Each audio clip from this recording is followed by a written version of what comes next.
د پخوا زمانې قصه ده. په یو کلي کې یو ښځه او خاوند اوسېدل. د سړي نوم امجد او د ښځې نوم ثنا و. امجد به د میانو کار کولو، میان به یې نیول او هغه میان به بیا په کلي کې خرڅول او په هغې به دوی ګزاره کوله.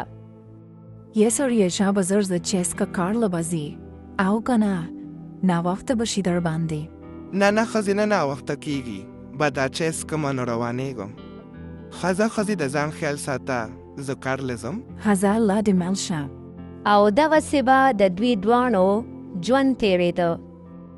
په دغه کلي کې د امجد سره خوا کې د امجد ورور چې د هغه نوم ساجد و د خپلې ښځې رخسانې سره اوسېده. خو دا دواړه ښځه خاوند ډېر لالچیان و. یې سړیه پاڅېدلې به وي، کار له به تللی وي. ارور ته دې وګوره څونه خشته کار کوي او ټول کور ساتي، او ته یې چې بس کور کې کټ کې فروتي. یا ښځې نو زه څه وکړم؟ ما له خو څه کار هم نه راځي، ته راته څه ووایه ځه. یې سړیه زه درته یو کار ښیم، خو کوکې روزانه ځه د رور نه دې کبان راوړه، هغه پخوه او خرڅوه. په کلي کې د میانو دوکان نشته، خشته کار به دې کېږي. یاره ښځې څه زبردسته خبره دې وکړه، او دا کار اسان هم دی چې ستا په دماغو کې دا خبرې کوم چې نه راځي. بس سبا ورځم او شروع کومې. او دغسې په سبا باندې ساجد د خپل ورور امجد دکان ته لاړ شي. السلام علیکم. وعلیکم السلام. یله کوم چې د ما درته یو خبره کوله، زه هم د میانو کار شروع کومه، تا نه به میان وړم، هغه به پخوم او خرڅوم به. که ته څه وې؟ دا څه وې لالا، دا خو ډېر زبردست کار دی چې څومره میان دې پکاري به زه به درله درکوم. ښځه دا راته ووایه چې دا ټول وڅومره یې، زه خو یم چې دا ټول درنه یوسم چې نن کار شروع کړم. یاره لالا دا څه خو راته پته نه لګي، خو دا ټول به وتلم چې د څو روپو نو ټول به درله درکړم. ښځه دا څوک چې دا ټول راله وتله چې د څو روپو دي بیا به ورسره کولو ځه. صحیح ده لالا، اوس به درله دا ټول وتلم، دا ټول به د یو 500 روپو وي، پیسې خو به نو دې راکې که نه. ماله ته کبان واچوه، زه څه تختم خو نه چې څومره کبان خرڅوم در کوم به درله، ماښام راشه پیسې به درکړم.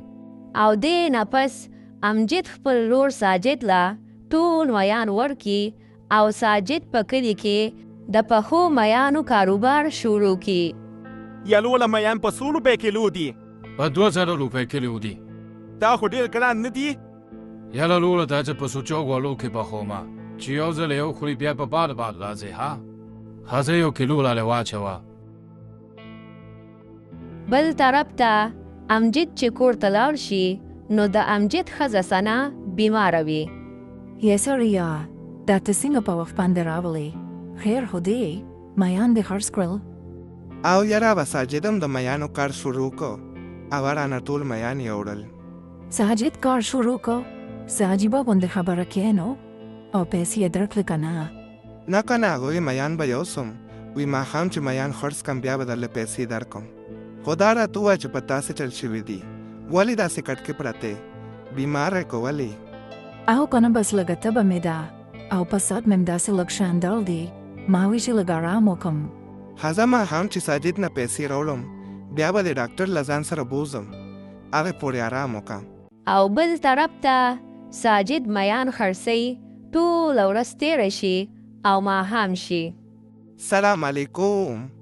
وعلیکم السلام. وایه که نه کار دې څنګه و؟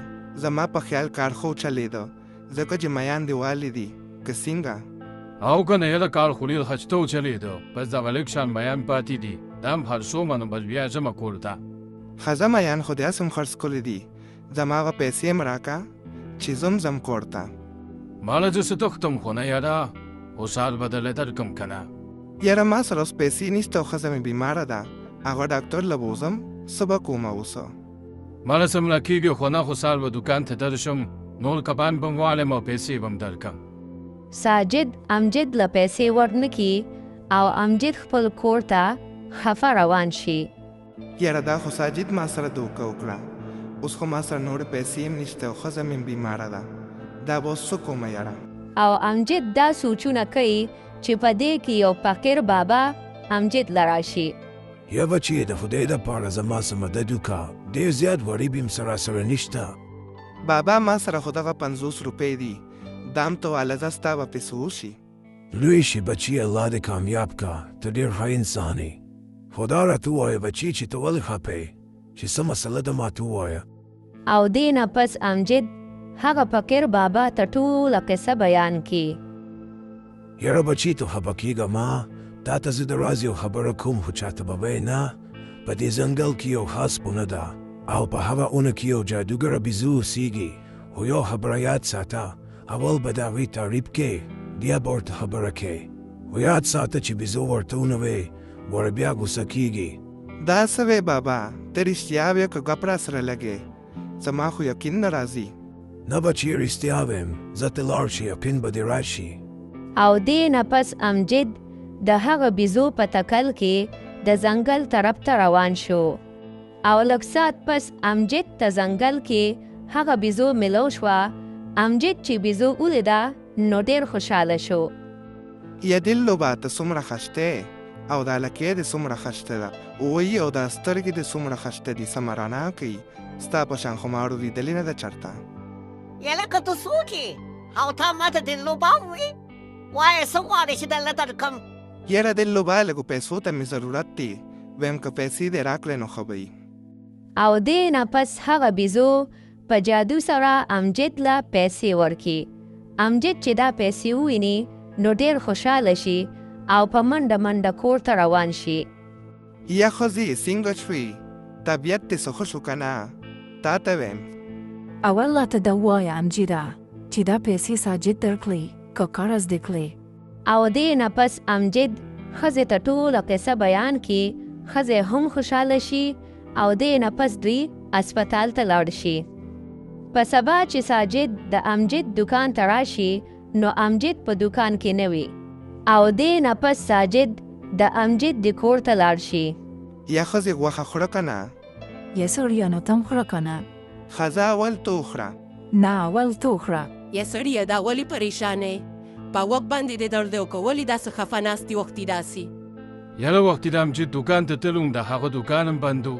بیا چې کور ته لاړم نو دواړه غوښې ته ناست و. نو چې کار هم نه کوي نو غوښې د کوم ځای نه خوري؟ مره ما وی چې څه چلو شو یاره، چېرته به چا نه قرضه وشتي، په هغې به یې غوښه راوړي. او دغسې به روزانه امجد هغه بیزو له ته هغې به پیسې ورکولې. په هغې پیسو باندې امجد ځان له یو کور هم واوښته او د میانو یو وټ کاروبار یې شروع کړ. ډېرې کښتۍ یې واوښتې، میان به یې نیول. ټول کلیواله به د امجد نه میان اغوښتل او امجد دغسې ډېر زر مالداره شو.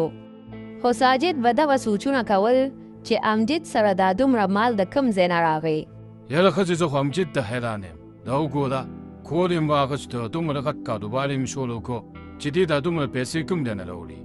یا سړیه نو یو کار وکړه که نه سبا ورپسې پټ پټ لاړ شه، وګوره چې دې روزانه مازدیګر چېرته ځي. او که نه سبا ورپسې ورځم او ګورم چې دې چېرته ځي چې ټوله خبره معلومه کړم. او دغسې په سبا باندې ساجد امجد پسې پټ پټ روانو او په ځنګل کې د امجد او د بیزو راز ساجد ته ښکاره شي. ساجد چې کور ته راشي ټوله قصه خپلې ښځې ته وکړي او په سبا باندې دوی دواړه ځنګل ته روان شي. یاره ښځې ما نه خو یو شو دې بیزو ته به څه وایو؟ هسې نه څه راته ووایي. نه مړه بس ورته وایه پیسې راله راکړه. یا بیزو صاحب جادو که او زر تر زر راله سمې ډېرې پیسې راکړه، په یو ځل باندې مې مالداره که ښه؟ صاحبه که نه جادو که که نه پیسې راکړه که نه؟ ښه درکوم درله. بیزو غوسه شي او په جادو سره د ساجد نه کاڼې جوړ کړي. دا ستا سزا ده، تا ماته بیزو وې. او د ساجد ښځه چې دا هر څه وویني نو ویریږي، دوه خپل یو دوه پردی کړي او په منډه منډه امجد د کره لاړه شي. د ساجد ښځه امجد ته ټوله قصه وکړي او امجد د هغې سره بیزوله راشي. یا دللوبا زه د ده روړ یم، دا ولې تا د ده نه کاڼې جوړ کړو؟ ده زه غوسه کړم، ماته بیزو وې او ماته یې وې ماله ډېر زیات مال دولت راکړه. ښځه زه درنه د په ځای باندې معافي غواړم، بس یو چانس ورله ورکړه، بیا به داسې نه کوي. او دې نه پس هغه بیزو د امجد په وینا باندې ساجد واپس سم کړي. اوس خو مې سم که ګوره تا درته ویم چې ته ته وایې دوباره دې ځنګل ته رانشي ګورې بیا به دې کاڼې جوړومه یاره زما توبه ده چې به کله هم بیا دې ځنګل ته رانشم تا ډېره مننه او دې نه پس به ساجد د امجد سره په دکان کې کار کولو ساجد ته د خپلې دوکې او د خپل لالت سزا ملو شوه او امجد ته د خپل خوالي او د صبر سیله یاره وړه خفه کېږه ما دا دکان یوازې زما نه ستا هم دی ساجد ته هم د خپلې والتۍ احساس وشي او خپل ورور امجد ځان ته راجوخ کړي